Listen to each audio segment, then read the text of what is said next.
11月底，有外交教父之称的美国前国务卿基辛格过世。在半个世纪前，他主导的外交政策几乎改变了全球的地缘政治走向。不少评论更认为，如今中国的崛起和台湾尴尬的国际地位都是他一手造成的。今天就让我们一起来聊聊基辛格吧。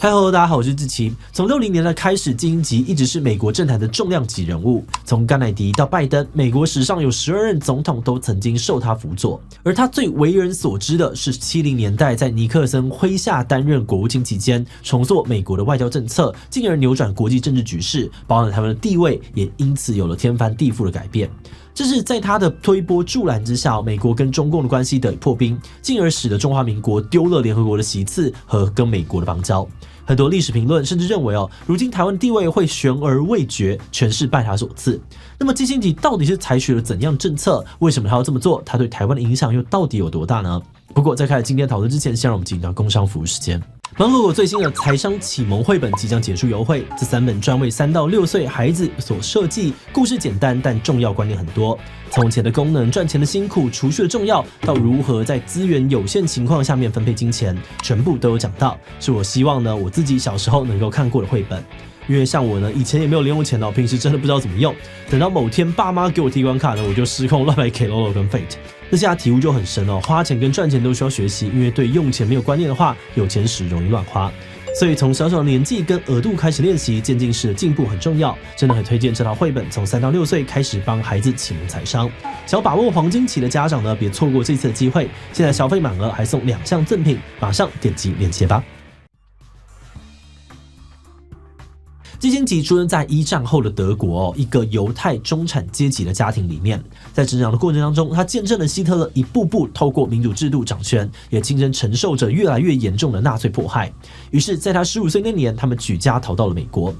而他到美国之后的发展呢，可说是典型的励志移民故事。起初他连英文都说不好，半工半读，到高中毕业之后，他加入美军参与2战，回到德国协助击败纳粹。战后他更进入哈佛攻读政治学，到博士毕业，然后在智库继续钻研外交政策，并且在哈佛任教。基辛格说过，早年经历给他最大的体悟是，所有看似稳定的东西都可能突然崩溃。尽管他否认这对他的思想有任何的影响，但他的传记作者认为，这是纳粹带来的创伤形塑了他的政治思想，让他坚信要保障国民的安全跟利益，不能够透过民主制度，而是要有强大的领导者来维持秩序。从他在哈佛的学术研究当中，也可以进一步的看出这样子的政治理念。这种理念呢，又被称作是现实主义，主要的概念是政府要以国家利益为最优先，不用被别国的内部状况或抽象的道德条款来束缚。比如基辛格博士论文的研究对象梅特涅呢，就被认为是现实派的政治人物。他的博士论文也特别强调现实主义理论当中权力均衡的概念，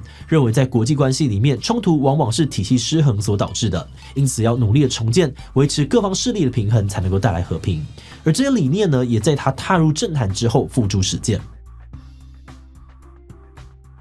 基辛格在1960年代美苏冷战高峰时正式踏入政坛，更一路辅佐以反共闻名的尼克森当上总统，而他也很受尼克森重用，在当时呢可以说是权力仅次于总统的政坛2把手，甚至还是美国史上唯一一位同时担任过国安顾问跟国务卿的人。而基辛格跟尼克森最明确的共识之一，就是美国的对华政策需要改变。原本美国很警惕中共，尤其在经历了50年代的韩战之后，更积极的协防援助在台湾的蒋介石政府，想要围堵共产势力。但是到了60年代末，尼克森上台时，事态已经大不相同了。这时候的美国因为深陷越战泥沼，再加上呢跟苏联的军备竞赛和各地的代理人战争，导致军事开支沉重，国内反战声浪也越来越高，因此开始限缩对外的军事行动。与此同时，中共则是跟苏联彻底的交恶，甚至爆发了武力冲突，所以也有意想要跟美国恢复外交，来摆脱被国际孤立的状态。因此，基辛格跟尼克森决定秘密的展开一系列措施，试图跟中共改善关系。而这一来呢，是希望能够用中共来牵制苏联，给美国更多谈判的空间，缓解这个冷战的局势；二来也是希望能够透过中共对北越施压，让美国能够快点的从越战当中脱身。而在美中双方都有意恢复互动的情况之下，很快的基辛格就逮到了机会跟中国接触。早在1969年起，基辛格就多次透过巴基斯坦跟中共进行台面下的秘密交流，互相传达改善关系的意愿。甚至为了维持这个对话桥梁，避免影响中美关系的推进，基辛格在得知巴基斯坦政府犯下种族灭绝暴行的时候，还建议尼克森低调处理。而在台面上，中美双方也很快得到破冰的机会。1971年3月，两国的桌球国家队队员在一次国际赛事当中送礼互动。后来中共就借着这个契机，邀请美国队到中国来打友谊赛，还安排他们跟周恩来会面。那虽然后来有历史分析认为球员起初的互动是自发的，但美中双方都把这件事情视作某种官方讯号。基辛格呢更在回忆录里面说，中国球员的举动一定有经过上级授意，意味着接下来会有密使受邀出访中国。不久之后，白宫也真的收到了中国的邀约，于是在1971年7月，基辛格在出访巴基斯坦期间，装病躲开媒体，飞到北京跟周恩来密会。那包含了基辛格本人和很多历史分析都认为，这次密访成功开启了美中关系的新篇章，为日后的交流打下了基础。不过，很多分析也强调，双方关系之所以能够有所进展，是因为当时美国在重大问题上做出了很大的妥协，而这个重大问题就指台湾。因此，这次密访呢，也意味着美国对台政策的转变，而第一波冲击就发生在3个月后的联合国大会上。为了让联合国用投票的方式解决越战问题，美国开始积极的计划让中共加入联合国，但中共拒绝了美方提出的双重代表权提案，坚持联合国里面只能够有一个中国。后来基辛格便不顾美国政坛内部的反对声音，在10月的联合国大会期间再度出访中国，传达美国高度重视中美关系的讯号。而最后，中华民国在大会上面被迫退出联合国，中共则正式取得联合国席次，并且成为安理会的常任理事国。没几个月后，尼克森就在基辛格的陪同之下飞到中国，和毛泽东还有周恩来会面，成为了史上第一位访问中共的美国总统。而双方更签订了《上海公报》，作为关系正常化的基础，内容阐述双方的共识还有意义，其中呢有很大的篇幅就是关于台湾问题。文中提及的美国认识到两岸都坚持只有一个中国，而台湾是中国的一部分，但也强调希望两岸一起和平解决台湾问题。那根据报道的说法，这些内容多半是基辛格居中斡旋的结果，而不少用字遣词也是出自于他。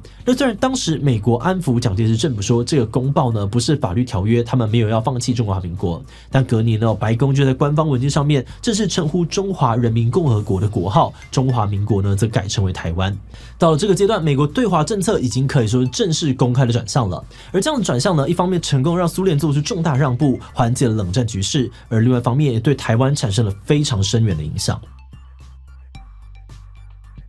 在上海公报签订之后呢，美军就开始大量撤离台湾。根据统计1969年驻台美军有将近1万人，到1974年呢就不到5000人了。那虽然1974年尼克森因为水门案下台，而基辛格呢也在1977年卸任国务卿，但后来的美国政府大致上都还是延续他们的对华政策。1979年，美国就正式跟中华民国断交，改跟中共建交，也导致了驻台美军全部撤离。那虽然美国有订定台湾关系法，维持跟台湾的非官方关系，但在跟美国断交之后，台湾在国际上面的地位就普遍不受到承认了。不仅如此，基辛格和尼克森定调的政策框架，直到今天都还是美国对台方针的基础，也就是我们之前介绍过的一中政策、战略模糊等等的美国对台政策。简单来说，就是美国知道中国主张他们拥有台湾主权，但不会承认或反对这件事情，同样也不会支持或反对台独。而至于台湾的未来，原则上美国不主动插手，要台湾跟中国人民一起用和平的方式解决，不然就维持现状。这套方针被美国历届政府沿用至今。那虽然最近几年有试图挑战极限的倾向，但几乎都没有真正超出这个框架。有分析认为，这套框架限制了台湾的未来选择，给了中国借口指责美国干涉内政，导致美国不能够对台湾采取进一步的措施。但也有其他的观点认为，这样子的战略模糊呢，反而是最有弹性的做法，让美国可以根据情况调整策略，维持台海稳定。不过，这毕竟是半世纪以前定定的方针，经过50多年世界格局早已有了天翻地覆的改变。那么，近年的基辛格又是怎么样看待美中关系跟台湾议题的呢？基辛格离开政府职位之后呢，并没有就此退出政治圈而是成为了大企业跟美国政府的顾问。比如迪士尼想要在上海盖乐园的时候，就有拜托基辛格出面说服中国。基本上每一任美国总统，包含了川普跟拜登，也都拜访过基辛格，就外交国防议题咨询他的意见。而此外呢，基辛格也会时不时的担当政府之间的协调人，尤其是帮助中美之间的交流。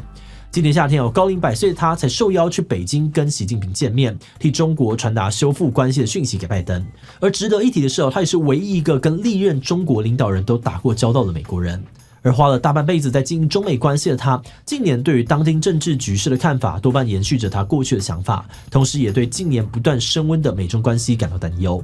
根据他今年在媒体专访还有演讲当中的说法，他认为中国确实是一个潜在的危险对手，也看不到中国民主化的可能，所以认为美国不能够卸下防备。但是他认为近年美国政府想要迫使中国让步的做法是完全错误的。他表示，双方应该要避免盲目的对抗，转而寻求对话，避免冲突发生。因为美中两国有能力为世界带来和平，但如果两国对立，也能够摧毁世界。他还特别强调，最令人担心的是美中会在 AI 等等的科技领域出现军备竞赛。因为比起过去的战争，这种现代战争的伤害更难以侦查跟预测，甚至会摧毁文明。他的建议是，美中应该要避免把台湾置于外交关系的中心，因为最可能引爆美中大战的就是台湾问题。但他还坦言，美国现在很难根本的改变对台立场，只能够谨慎的部署军力，避免让人质疑台独。他还形容说，台湾是一个无解的问题，除了时间以外，没有其他的解方。因此，最好的状况呢，就是在未来的数年内维持现状。在金英吉过世之后，国际媒体大篇幅的发布讣文，普遍认同他对世界有着巨大的影响力，但对于他的功过成败评价相当两极。支持者认为金英吉是一个睿智理性的和平使者，对于国际关系有惊人的洞察力跟远见，也有彻底的推行自身理念的勇气跟手腕，使得70年代动荡的世界局势稳定了下来。许多讣文都提到他在结束越战上扮演了重要的角色，也因此获得了诺贝尔和平奖。也靠着穿梭外交促使以牙战争停火，更透过平衡大国之间的权力，缓解冷战局势，避免美苏对抗呢走向世界大战和核武战争。但在赞美之外，也有不少对于季辛吉的批评。有人说他目光短浅，手段拙劣，比如当初呢在台湾问题上就让步太多，还没有预料到他们的选择给了中共崛起的机会，为美国制造另外一个威胁。而对季辛吉最大的批评是指责他为了自己的政治目的，罔顾民主、人权价值跟独裁政府合作，甚至犯下战争罪，比如为了牵制苏联跟搞文革迫害的中共合作，无视巴基斯坦政府的暴行，还有呢在拉丁美洲扶持独裁政权，又比如为了尽快的赢下越战，轰炸柬埔寨还有辽国，导致大量平民丧生。就连奥巴马都曾经评论说，季辛吉和尼克森在冷战时的选择，到最后留给世界只有混乱、屠杀和从地狱爬出来的专制政府。在进入观念以前，想要先特别的感谢这一机器的所有会员，因为有了大家的支持，我们才能够持续的运作这个频道，制作这种国际议题的影片。那如果你愿意支持我们走得更远，或是有特别想要讨论的议题，都欢迎加入会员，每个月跟大家票选有兴趣的主题。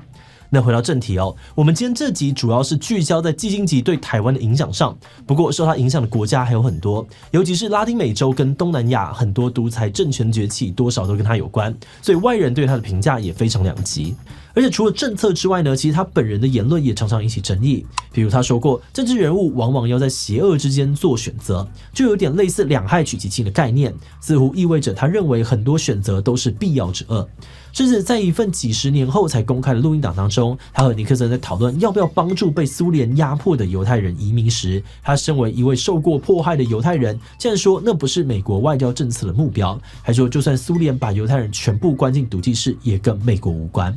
那么看到这段话的时候蛮惊讶的不过回想去想，这确实符合他一贯的信念。就在2-3年前呢，季辛吉自己也说过，他不担心，也没有考虑过自己的历史评价。在这个多变的世界里面，他衡量自己的标准是他有没有实践自己的价值观。而至于他的价值观跟做法到底是对是错，我们觉得可能要看你处在哪个位置上了。或许有些美国人中国人、欧洲人会认同他的选择带来的整体伤害比较少，但是对实际受到伤害的柬埔寨人智利人或者台湾人来说，可能多半很难认同他。总之季辛吉的过世或许也象征着一个时代的结束。那不管怎么样呢，我们希望所有的领导人都能够用智慧解决台湾的定位问题，为我们留下一个民主自由的生活环境。